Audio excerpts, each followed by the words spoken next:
নমস্কাৰ শ্ৰদ্ধেয় ৰাইজ কেইটামান কথা ৰাইজৰ আগত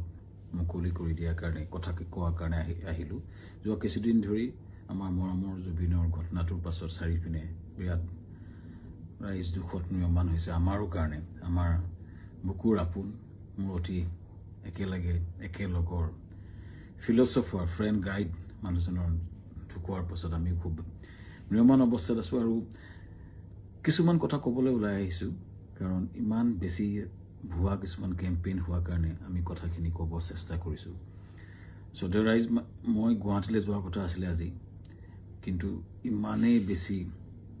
মোলৈ মেছেজ আহিছে আহিলে মাৰিম কাটিম প্ৰায় কেইবা হাজাৰ মেছেজ আহিছে যে গুৱাহাটীলৈ গ'লে কাটিম বুলি সেই প্ৰেক্ষাপটত যাব পৰা নাই সেই সময়ত খুব মন আছিলে গৰিমাৰ ওচৰত থিয় দিয়া মোৰ পৰিয়ালৰ নিচিনা মোৰ ভগ্নী গৰিমা বা দলটোৰ লগত এই ঘটনাটোৰ পিছত থিয় দিব পৰা নাই কিন্তু কিয় পৰা নাই ৰাইজ গম পাইছে কাৰণ আমাক থ্ৰেটনিং কৰা হৈছে কিন্তু আচলতে জুবিন গাৰ্গক মৃত্যুত আমি দুখী নেকি এই কথাখিনি খুব কিছুদিন ধৰি ছ'চিয়েল মিডিয়াত কিছুমান ব্যক্তিয়ে টিআৰপিৰ আশাত মামাকে দুখী সজাই কেংগেৰু কাউট পাতি যে নিজৰ ডিগ্ৰী দিলে কিন্তু আচলতে কথাটো কি জুবিন গাৰ্গক আমি কিয় মাতি আনিছিলোঁ শ্ৰদ্ধা ৰাইজ আমি যিটো নৰ্থ ইষ্ট ফেষ্টিভেল ডিল কৰোঁ সেইটোত উত্তৰ পূবৰ বিভিন্ন সংস্কৃতি বা খাদ্য বা পৰ্যটনৰ প্ৰসাৰ কৰা হয় প্ৰথম 2013 চনত পাতোঁতে আমি জুবিন গাৰ্গৰ লগতে কথা পাতিছিলোঁ তেখেতেই আমাক ব্ৰেণ্ড এম্বাছাডৰ হিচাপে গাইড কৰিছে যে মই সংপৃক্ত থাকিম অনুষ্ঠানটো আমি একেলগে কৰিম টিভিত বা বিভিন্ন মিডিয়াত তেওঁ বহুবাৰ কৈছে যে শ্যামকানুৰ সৈতে মিলি আমি নৰ্থ ইষ্ট ফেষ্টিভেল পাতোঁ দিল্লীত বা বিশ্বৰ বিভিন্ন ঠাইত তেওঁ নিজে ইয়াত সংপৃক্ত আছে বুলি বহু ভিডিঅ' আছে মই আপোনালোকক জনাম দেখুৱাম এই ব্যক্তিজন আমি যেতিয়া বাহিৰত অনুষ্ঠান য'তে কৰোঁ আমি তেখেতৰ পৰা আলোচনা কৰোঁ আৰু যিহেতু আমাৰ ব্ৰাণ্ড এম্বাছাডৰ আৰু যেতিয়া আমি বিদেশত কৰিলোঁ দুইবাৰে তেওঁ বেংককত গৈছিলে আৰু এইবাৰো যেতিয়া আমি ছিংগাপুৰত কৰিবলৈ গ'লোঁ তেখেতক আমি ক'লোঁ যে ছিংগাপুৰত কৰিব বিচাৰিছোঁ চ' আমি ক'লোঁ এনেকৈ কৰিব আমাৰ গোটেই প্ৰগ্ৰেমটো এনেকুৱা হ'ব তেখেতক ক'লোঁ যে তুমি যাবা নেকি তেখেতে ক'লে যাম মই যাম মোৰ লগত মোৰ ভাতৃ সন্দীপনক লৈ যাম আৰু মেনেজাৰ সিদ্ধাৰ্থ যাব আৰু আমাৰ শেখৰ যাব চ' এনেকৈ ক'লে কোৱাৰ পাছত আমি পিছত আৰু এগৰাকী সংগীত শিল্পীও আহিলে চ' কোৱাৰ পিছত আমি আয়োজন কৰা প্ৰক্ৰিয়া আৰম্ভ কৰিলোঁ আৰু প্ৰথম কথা শ্ৰদ্ধেয় ৰাইজ জুবিন গাৰ্গক মতাটো পাপ নহয় উত্তৰ পূৰ্ব আটাইতকৈ ডাঙৰ অনুষ্ঠান নৰ্থ ইষ্ট ইণ্ডিয়া ফেষ্টিভেলত উত্তৰ পূৰ্ব আটাইতকৈ ডাঙৰ যিজন সংগীত শিল্পী তেখেতক নিমন্ত্ৰণ কৰাটো যিহেতু আমাৰ ব্ৰেণ্ড এম্বাছাডৰো হয় আমাৰ লগত সংপৃক্ত হয় আৰু তেখেতক মতাটো পাপ কৰা নাছিলোঁ এইটো আমাৰ দায়িত্ব আছিলে তেখেতক নিমন্ত্ৰণ কৰাটো তেখেত কিয় 17 তাৰিখে আহিলে এইটো প্ৰশ্ন হৈছে তাৰ আগতে সুস্থ দেহাৰে আহিছে বুলি বহুতে লিখিছে কিন্তু তাৰ দুদিনমান আগতে তেখেতে আমাৰ 7 ছেপ্টেম্বৰত মুম্বাইত তেওঁ খুব ধুনীয়া পাৰফৰ্মেঞ্চ কৰিছে মুম্বাইত আৰু তেখেতে 1 তাৰিখে নে 3 তাৰিখে দিল্লীত তেখেতে পূজাত এটা অনুষ্ঠান কৰাৰ কথা আছিল সম্পূৰ্ণ কনচাৰ্ট বা মিউজিকেল প্ৰগ্ৰেম কৰাৰ কথা আছিল কেইবাটাও প্ৰগ্ৰেম তেওঁ লাইন হৈছে তেখেতে প্ৰগ্ৰেম কৰি আছিলে চ' গতিকে সুস্থ দেহাৰে আমি অনাটো আমাক এটা অতি ভুল দোষাৰোপ কৰা হৈছে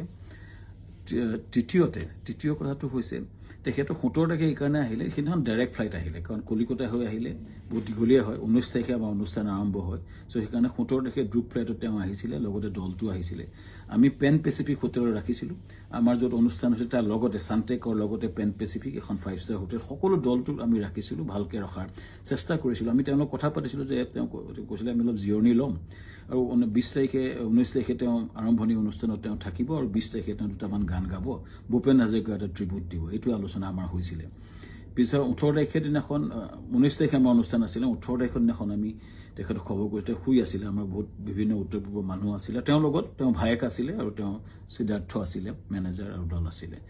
19 তাৰিখৰ দিনা ঘটনাটো ঘটিলে যেতিয়া আমাৰ সেইদিনাখন উত্তৰ পূৰ্বৰ বিভিন্ন মন্ত্ৰী বিষয়াৰ লগত আমাৰ এখন মিটিং চলি আছিলে উদ্যমীসকলৰ লগত ছিংগাপুৰৰ মিটিং চলি আছিলে যাতে আমি ৰাতিপুৱাই গৈছিলোঁ তেতিয়াই এই জাহাজৰ ঘটনাটোৰ কথা মোক সিদ্ধাৰ্থ শৰ্মাই ফোন কৰিছিলে 3:30 বজাত আমাৰ মিটিং আৰম্ভ হৈছিলে 12:30 বজাত চ' 11:30 মানতে মই চাংগ্ৰিলা হোটেলত গৈছিলোঁ আৰু তাত 3:30 বজাত আমি গম পাইছিলোঁ যে এনেকুৱা ঘটনা এটা ঘটিছে সিদ্ধাৰ্থই ফোন কৰিছিলে ক'ত ঘটিছে কেনেকৈ ঘটিছে আমি একো গম পোৱা নাছিলোঁ লগে লগে বহুখিনি তাকে লৈ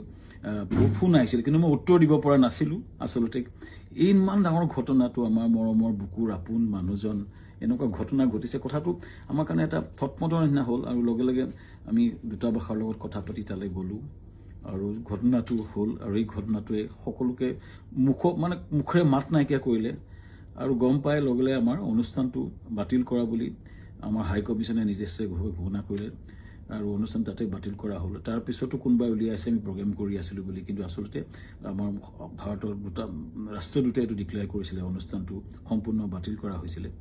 আৰু সেইটো পিছতো আমি টিমটোৰ লগত লাগি কেনেকৈ আমাৰ পাৰ্থিৱ শৰীৰটো গুৱাহাটীলৈ পঠাব পাৰি তাৰ লগত মই কাম কৰিছিলোঁ সিদ্ধাৰ্থৰ লগত আমাৰ মৰ্গত আমাকে যাবলৈ দিয়া হৈছিলে সিদ্ধাৰ্থ আৰু সন্দীপন শেখৰৰ লগত আৰু তাৰপিছতে কেম্পেইনটা আৰম্ভ হ'ল আমাৰ বিপক্ষে সেইদিনা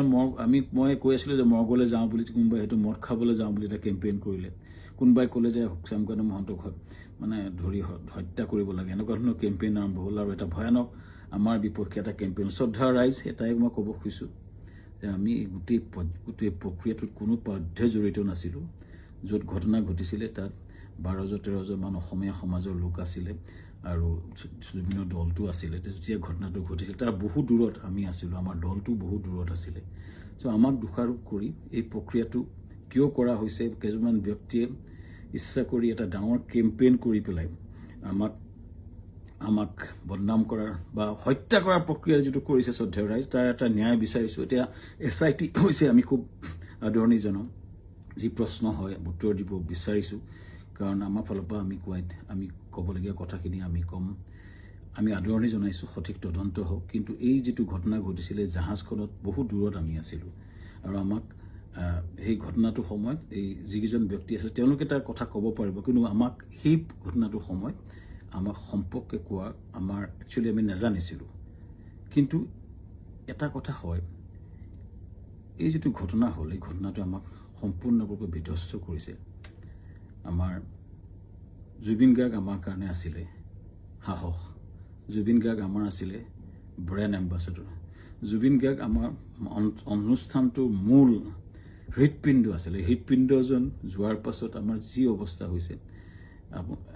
গোটেই দলটোৰ আমাৰ গোটেই বিধ্বস্ত অৱস্থা আমাৰ সকলোৰে আৰু ইয়াৰ পাছত যিটো আক্ৰমণ হৈছে আমাৰ পৰিয়ালৰ ওপৰতো আক্ৰমণ হৈছে ফেক ভিডিঅ' ওলাইছে ফেক ফোন কল ভাইৰেল হৈছে ইমান